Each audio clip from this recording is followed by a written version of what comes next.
Bonjour, assalamu alaikum, bienvenue pour cette nouvelle émission de Halal ou Haram. Alors je suis accompagné aujourd'hui avec Monsieur Omar Ahmed, assalamu alaikum. Wa alaykoum salam, rahmatullah. Comment allez-vous? Ça va, alhamdulillah. Et vous? Écoutez, ça va très bien. Alors aujourd'hui on va parler d'un sujet d'actualité, on va parler du confinement, de l'isolement. Première question, alors quelle est la position d'un musulman face au confinement? Bien, le musulman, comme on l'a toujours dit, c'est toujours d'obéir à la loi du pays et de s'y conformer. Et d'autant plus que le confinement, s'il a été mis en place, comme on nous le dit, on nous le répète depuis maintenant pratiquement un an que ça fait que cette pandémie, elle ravage l'humanité, c'est mis en place pour freiner, dans le but de freiner justement la propagation du virus. Donc tout ce qui va contribuer à protéger, à préserver la vie, le musulman ne peut qu'y adhérer. Alors on voit là dernièrement dans l'actualité, pas mal de gens commencent à se poser ces questions sur le confinement. Alors est-ce que on a le droit de se poser la question en tant que musulman, alors d'avantager l'économie ou d'avantager la vie, la population? Est-ce qu'un musulman a le droit de se poser ce genre de questions? Un musulman, il va se positionner par rapport à ce dont il est certain. C'est pour ça qu'il y a un verset coranique qui nous dit de ne pas parler de ce dont on n'a aucune connaissance. Et ces considérations-là sont des considérations d'experts.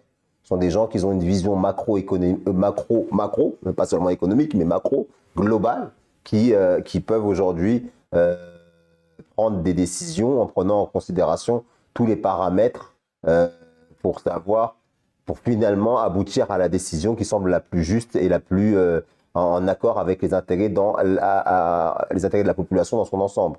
Donc à ce niveau-là, un individu, de ma part, de mon point de vue, un individu qui n'a pas toutes les informations qu'il faut, c'est hasardeux de se positionner sur ce type de considération.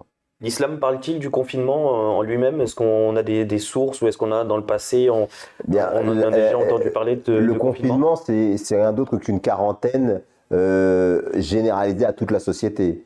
Et il me semble, et il faudrait que je retrouve des ressources là-dessus, que je crois que c'est Averroès, donc Ibn Rushd, qui historiquement est le premier à avoir préconisé la quarantaine pour justement freiner la propagation d'un virus. Il y a des pays musulmans actuellement qui pratiquent le confinement. Il n'y a aucun pays musulman qui remet ça en question. Lorsque le confinement a été généralisé, dans tout le monde, on a vu que c'était vraiment désertique partout.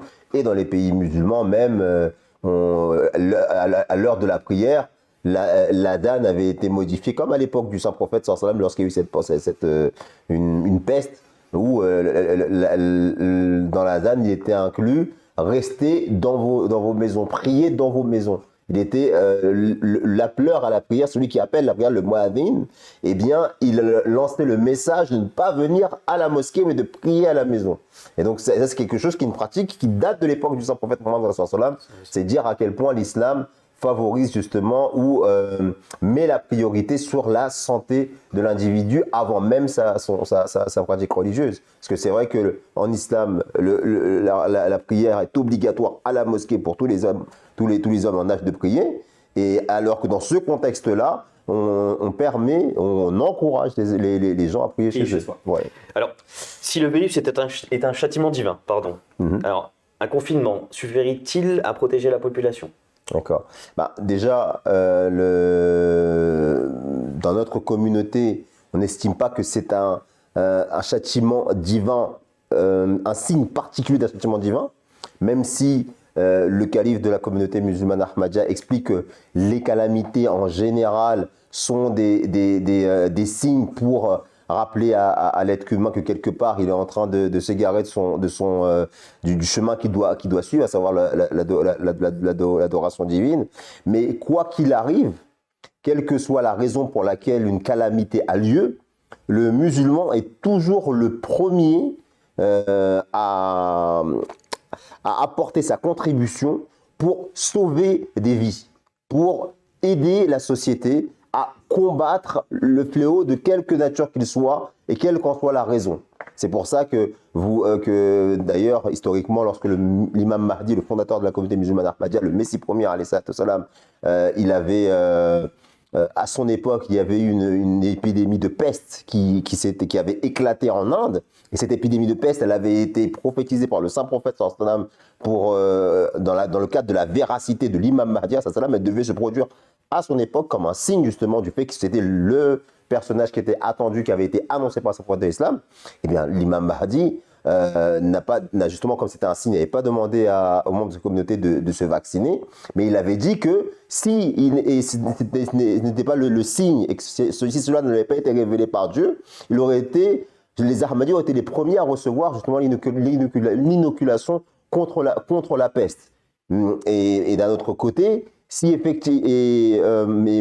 malgré tout, alors que c'était un signe en sa faveur, il n'arrêtait pas de prier pour qu'Allah arrête justement la propagation de cette épidémie. Et ici, je tiens aussi à rajouter que la preuve de cela, c'est que lorsque, par la suite, quelques années plus tard, à l'époque du deuxième calife, il y a eu la grippe espagnole qui a ravagé le monde entier, un peu comme aujourd'hui, eh bien, le calife a encouragé les Ahmadis à être au devant pour aider les personnes en souffrance, victimes justement de cette maladie, des conséquences liées justement à cette pandémie. Donc les Ahmadis ont montré par l'exemple que l'islam encourage, quel que soit la fléau, quelle que soit sa nature, de venir et de faire tout pour sauver des vies. Très bien. Alors, une dernière question à nos téléspectateurs. Quels conseils vous leur donneriez en cette période de confinement ? Quelles pratiques à la maison les musulmans devraient-ils favoriser ou quel comportement devraient-ils avoir pendant ce confinement chez eux ? D'accord. Bon, après, c'est vrai qu'actuellement, on n'est pas en confinement. Après, il y a le couvre-feu, mais c'est vrai peut-être bientôt. Bien, ouais, effectivement. Il faut profiter de ces occasions-là pour resserrer, renforcer les liens. Essayer de ne pas s'isoler malgré tout. Quand je dis de ne pas s'isoler, garder le contact. Si vous ne pouvez pas aller voir les gens, au moins les appeler. Il faut essayer de garder une vie sociale dans les limites du possible. Aussi profiter pour lire beaucoup, pour s'instruire. Et aussi de profiter de cette occasion-là aussi pour prier, pour partager la connaissance, pour faire des choses qu'on aurait beaucoup plus de mal à faire parce qu'on aurait moins de temps en temps ordinaire. Et donc, optimiser son temps, en fait. Parfait. Écoutez, merci pour ces conseils et à bientôt. Assalamu alaikum. Wa alaikum salam wa rahmatullah.